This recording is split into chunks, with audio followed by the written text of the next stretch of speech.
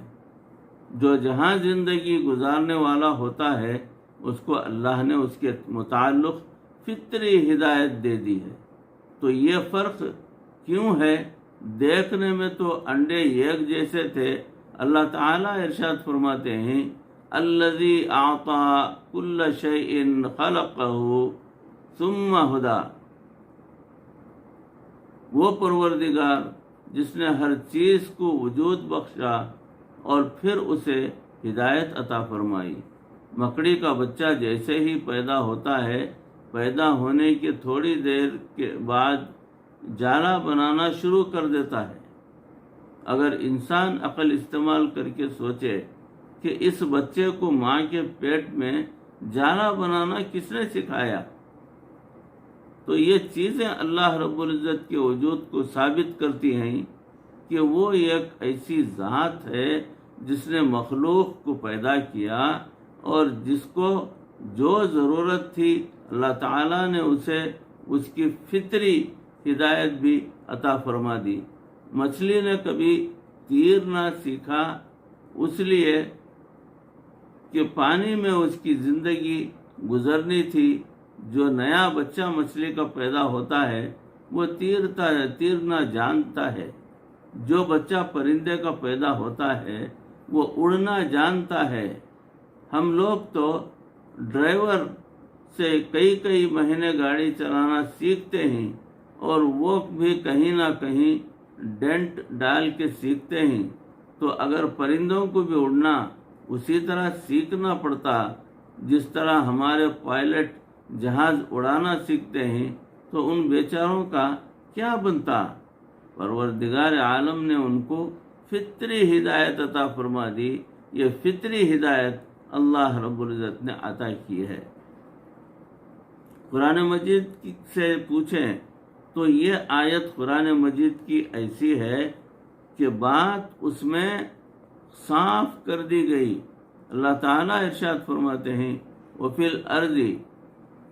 وَفِي الْأَرْضِ آیَاتٌ لِلْمُوقِنِينَ وَفِي أَنفُسِكُمْ أَفَلَا تُبْصِرُونَ، زمین میں بھی نشانیاں ہیں یقین کرنے والے لوگوں کے لیے، تمہارے اپنے اندر بھی تم بصیرت رکھتے ہو۔ انسان اگر باہر دیکھے تو بھی اسے اللہ کی شان کی نشانیاں ملتی رہتی ہیں۔ عزیزو بھائیو، بزرگوں، دوستو، موضوع چل رہا ہے، انشاءاللہ اس کو یہیں موقوف کرتا ہوں۔